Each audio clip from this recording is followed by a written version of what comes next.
السلام عليكم، شلونكم حبايبي؟ شلونكم بنات؟ ان شاء الله تكونون بخير وصحة وسلامة، وان شاء الله يا ربي رمضان كريم على الجميع. نبدي حبايبي الفيديو مالتنا بالصلاة على محمد وآل محمد. اللهم صل على محمد وآل محمد الطيبين الطاهرين. حبايبي ان شاء الله اليوم الفيديو يكون مميز. اليوم بعد ما انتهى الدوام رحت البيت اهلي وخلصت هذا اليوم كله. عندهم يعني بتت ورا الفطور، وثاني يوم رحت لبيتي. فخلال هاي الجولة بيت أهلي، هاي زنوبة قاعدة تلعب بالتليفون صورتها وهي ما تدري.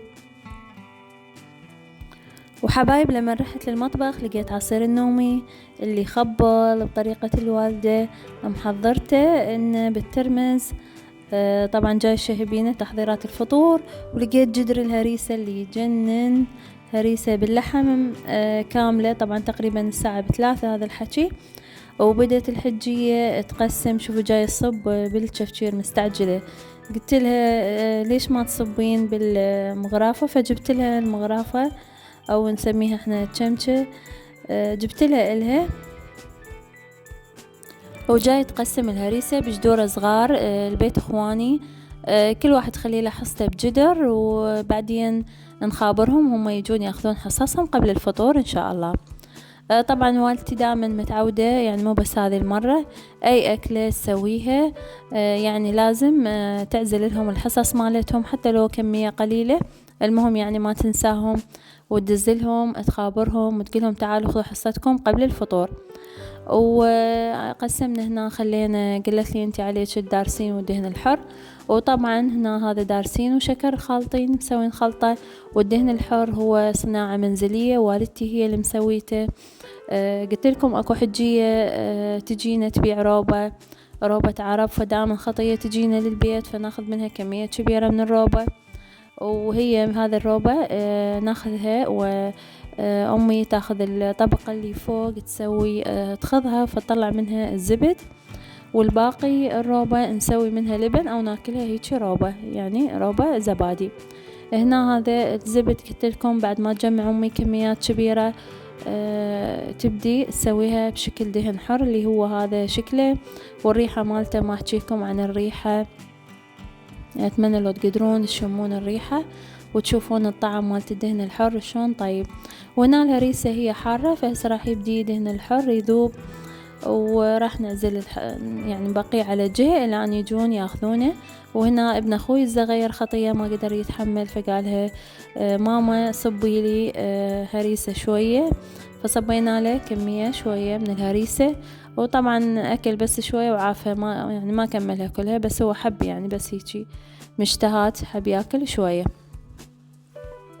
أما الطبق الرئيسي لهذا اليوم، طبقنا المميز المفاجئة اللي محضرتها إنها والدتي، لأن صار فترة كلش هواي ما ماكلين، اللي هو الفراسم أو الباتشي، الكولاجين الطبيعي اللي تشريب. فهنا حبايب احنا نحضر السفرة قبل الفطور تقريبا بنص ساعة. وهنا صبت الحجية خطية صبت لنا الهريسة، وتبدي تحضر الطرشي والخضرة. ويعني نحضر الشغلات اللي التمر، هاي الشغلات البسيطة. وهذا اللبن والنوم هي محضرتها من الصبح. وهذا اللبن اللي هو قلت لكم الروبة بعد ما ناخذها لبن عرب، لبن طبيعي، ما تصورون الطعم والحموضة كلش طيبة أكيد. طبعا أفضل وأنظف وأطيب من اللبن التعليب. هو هذا التحضيرات الفطور. وهنا قلت لكم نحضر كل شيء قبل الصلاة، وبعدها بعد ما أذن الأذان نفطر بشي بسيط، لبن وتمر أو نومي أو حتى مرات بس ماي. وبعدها نصلي ويلا نبدي نصب للفطور. طبعا هاي طريقة أهلي، وأنا هم نفس الحالة أخذت نفس الطريقة. نحب نصلي بالبداية يلا نبدي ناكل. وهنا أخوي خطية بعد ما أجى حتى ياخذ الحصة من الهريسة ومن المرقة مالت الفراسم، جاب لنا دولمة وياه. وكانت الدولمة عشتيتها زوجة أخوي، الدولمة كلش طيبة والحموضة اللي بيها. طبعا خلص صحن الدولمة، وإحنا يعني كل واحد ياخذ له لفة من عنده قبل لا نوزع. وهنا بدأت الحجية تصب لنا بالفطور، بدأت تعزل الفراسم حتى تقسمها وتسوي لنا التشريب. وأذن الأذان الحمد لله والشكر، وبدينا نصب بالفطور. وطبعا الوالدة هي من ايدها البركة، ربي يحفظها ويحفظ كل الأمهات، هي اللي بدأت تصب لنا بالفطور. احنا الكل قاعدين، يعني احنا نرتب ترتيبات بسيطة، بس الصب والترتيب الأكبر هو عليها، متعودين دائما هي اللي تصب لنا. والحمد لله والشكر كمل فطورنا. وبعد ما فطرنا الحمد لله وشربنا شاي وارتاحينا، قررنا نطلع نزور بيت أخويا. فأخذت زوجة أخوي وجال أخوي وطلعنا بالسيارة، زوجي هو اللي وصلنا لأن كان عنده طلعة، فقال راح أخذكم بطريقي، ووصلنا لهناك. وكان بيومها الجو كلش حلو والهواء بارد. فطلعنا قلت لكم صدق الجهال بيومها تونسوا على هذه الأجواء الحلوة. وبعد ما وصلنا لبيت أخوي لقينا زوجة أخوي شاعلة البخور، المبخرة مالتها كلش حلوة، جتها هدية فكلش عجبتني، حبيت أصورها لكم على شكل دلة. طبعا أنا بالبداية ما عبالي مبخرة، عبالي دلة صدق يعني. فقلت لكم المنظر مالتها كلش حلو. وهنا أختي رادت تفتح المبخرة فانشوت، لأن هي بداخلها فحم وبخور. وزوجة أخوي ربي يخليها ويحفظها حضرت لنا الكابتشينو. طبعا متعودين احنا كل ما نروح لها زيارة تبدي تحضر لنا، يعني تختار شو تسوي لنا خطية. ساعة تجيب العصير والماء، ساعة تجيب الكابتشينو، ساعة الحلويات. فبالبداية جابت لنا عصير برتقال بس ما صورته، وبعدها جابت لنا كابتشينو، وبعدها راح تبدي فقرة الحلويات اللي هي خطية محضرت لنا اليوم البسبوسة. وهسه راح تبدي تقسمها، لأن احنا خابرناها قلنا لها راح نجيكم اليوم بعد الفطور، فهي حسبت حسابنا وحضرت لنا البسبوسة. وهسه راح تبدي تقسمها. بالبداية تقصصها حتى بعدين نضيف لها الشيرة ونبدي ناكل. طبعا ما بقى مجال بالمعدة، انملت، لأن كل ساعة تجينا أكلة، كل ساعة تجينا أكلة، وخاصة بعد الفطور استونا فاطرين. فلازم يعني الواحد يطلع يتمشى شوية حتى يعني حتى يصرف الأكل. فبعد ما أكلنا البسبوسة وكملنا، اتفقنا ويا زوجة أخوي وأخذنا الجهال وطلعنا نتمشى بالمنطقة. ومنطقتهم كلش حلوة يعني، والهواء كان بيومها هواء بارد والجو كلش حلو بالليل، والناس كلها طالعة الله يستر على الناس لأن رمضان كلها تطلع تتمشى بعد الفطور. فكان الصدق الأجواء حلوة بليلتها. وتونسوا الجهال حيل واستمتعنا بيها، وتمشينا شوية، قدرنا يعني شوية نخفف من الوزن ومن الثقل، لأن يقولون لازم اكو مقولة عندنا قبل يقولون نتعشى وتمشى،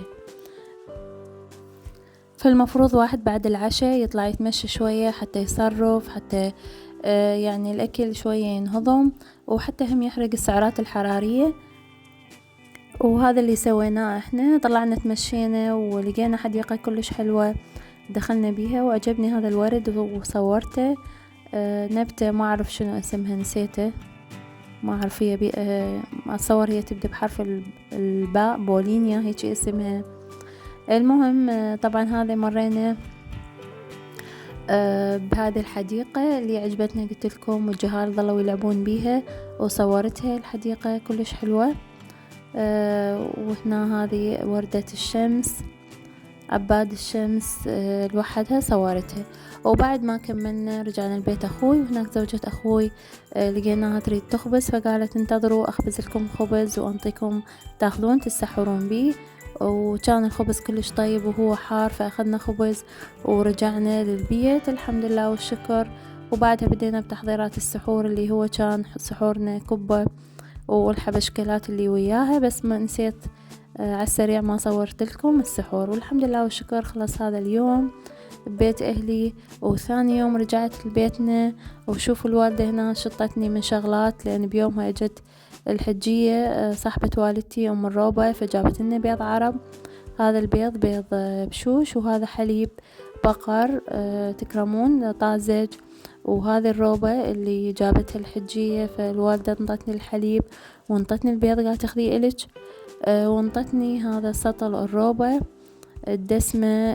باعوا الروبة الله يستر عليها شلون دسمة، وهذه طبقة الدهن أو طبقة القشطة اللي موجودة فوق الروبة، هي هذه الطبقة اللي ناخذها ونسوي من عندها الزبد. وهذه المنتجات الطبيعية الطيبة أحلى هدية حصلتها اليوم، جبتها وياي. ماكو أحلى وأطيب وأكثر صحية من المنتجات الطبيعية. والشغلة الهدية الثانية اللي حصلتها من زوجة أخوي هو هذا النبق الطيب، اللي مو بس طيب، اللي كلش طيب، اللي طعمه كأنه تفاح، يعني عبالك تفاح على موز، طعم كلش طيب الصراحة. فانطتني زوجة أخوي هذا الصحن النبق وجبته وياي لأن أنا كلش أحبه. والمفاجأة والدتي لقيتها مشتريت لي هذه الهراسة اللي كلش تفيد بالطبخ، وخاصة هذا شهر رمضان. ومشتريت لي همين الطاحونة كلش مفيدة هذه الطاحونة، قلت لكم من شهر رمضان، فربي يحفظها إن شاء الله. وبعدها بديت طبعا أنا بعد ما ارتحيت بديت أحضر بالفطور مالتنا، اللي هو سويت تبسي مال باذنجان. وسويت اليوم الباذنجان بهذه الطريقة الجديدة، عجبتني طبعا. مرة شفت بإيران هذه المرقة فقررت انه اسوي مثلها. هنا طابخين الباذنجان بكاملة، يعني مقشرينها بس مو يعني مو كلها مقشرينها، يعني باقين بيها قسم من القشور، ويقلون الباذنجانة وهي كاملة قطعة كاملة. وبعد ما يستوي الباذنجان نبدي نحمس اللحم والبصل، وإذا نحب يعني حسب الرغبة. أنا حمست وياه طماطة هيجي قصصتها قطع كبار، يعني راح يصير مثل التبسي. فبعد ما ينحمس الطماطة والباذنجان سوا، راح نضيف المعجون نحمسه وياهم، وبعدها راح ننزل الباذنجان. بعد ما نضيف المي ننزل الباذنجان اللي قليناه ونخليه يفور ويا المرقة، فراح يصير مرقة كلش طيبة إلى أن يعني تثخن. وهسه راح تشوفون شكلها بعد ما تثخن شلون راح تصير مرقة كلش طيبة، والطعم كلش طيب.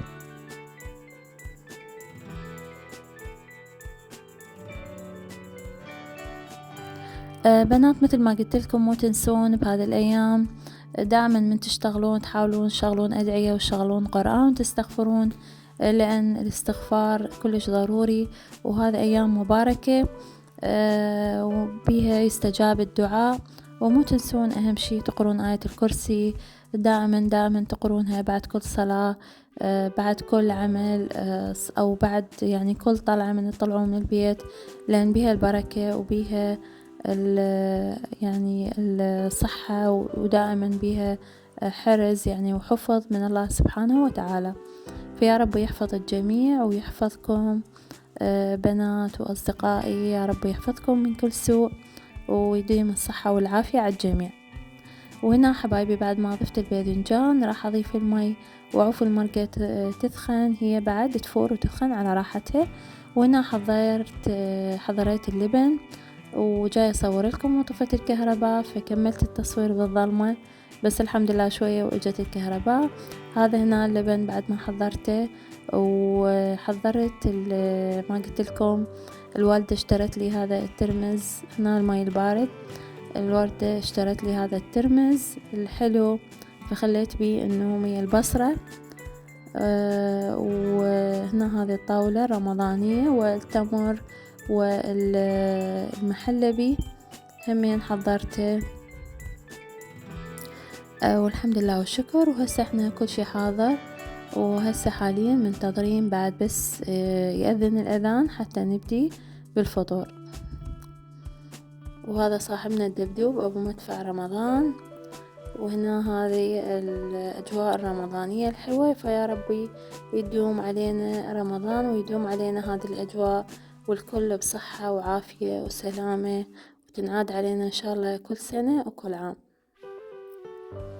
بنات هم اشتريتوا من هذا الترمز الرمضاني، ومن الأفضل برأيكم الزجاجي لو البلاستيك. وبعد ما كملنا فطور الحمد لله والشكر وخلصت المواعين، بديت أكوي الملابس لأن ثاني يوم تعرفون عندنا دوام، فحضرت ملابسي وملابس زوجي. وهنا زوجي جاب لي هذا الشلغم، فقال لي سوي لنا طرشي. طبعا سلقت من عنده وجبة للفطور ناكلها لأن كلش نحب الشلغم، والباقي قصصته هيك أصابع، وراح أبدي أسلقه سلقة خفيفة، وهذا أضيف له الخل. طبعا بالبداية فورت الخل وخففته بالمي فأخليه يفور ويا الملح، وراح أخلي بيه كان عندي بوقتها لهانة، هذا السطل اللي راح أحضر بيه الطرشي. فهنا ضفت له بهارات وضفت له كمون ومجموعة بهارات موجودة عندي، بهارات طرشي راح أضيفها حتى من تفور ويا الخل، يعني يصير طعم البهارات بداخل الخل. وهنا هذا السطل غسلته بمي حار، وجبت اللهانة اللي عندي وقصصتها، وراح أخليها شوية فد 5 دقايق بالخل الحار تاخذ طعم الخل، وبعدها راح أصفيها من الخل وأجمعها بالسطل، حتى بعدين ورا ما يفور الخل راح أبدي أضيف المواد يعني كلها، وأضيف أنا الخل عليها، وأبدي أخليها فد يومين وإن شاء الله يستوي ويصير كلش طيب. فهنا قلت لكم صفيت اللهانة وراح أخليها شوية تبرد، وبعد ما يفور الخل وهم أخلي هو طبعا فاير بس قصدي أخليه يبرد شوية. وهنا هذه الكمية اللي صارت عندي هذا السطل، وخليت له زيت زيتون على السطح وخاشوقة شكر حتى ما يعفن، وغطيته بنايلون. وهنا حضرت بعد ما كملت بديت بتحضير السحور اللي هو شوية باذنجانة وعندنا شوربة وترتيبات ثانية. تعرفون الأجبان لازم ضرورية موجودة ويا السحور، وأيضا الحليب والشاي وشغلات ثانية تختلف حسب الأيام. والحمد لله والشكر حبايبي، خلص فطورنا وسحورنا وخلص الفيديو مالتنا لهذا اليوم. أتمنى يكون الفيديو عجبكم واستمتعتوا به، وأتمنى حبايبي لا تنسون اللايك والاشتراك بالقناة إذا ما مشتركين، وتفعلون الجرس حتى يوصلكم كل فيديو جديد. وإن شاء الله يا رب أشوفكم بالفيديو القادم وأنتم بصحة وسلامة وعافية يا رب.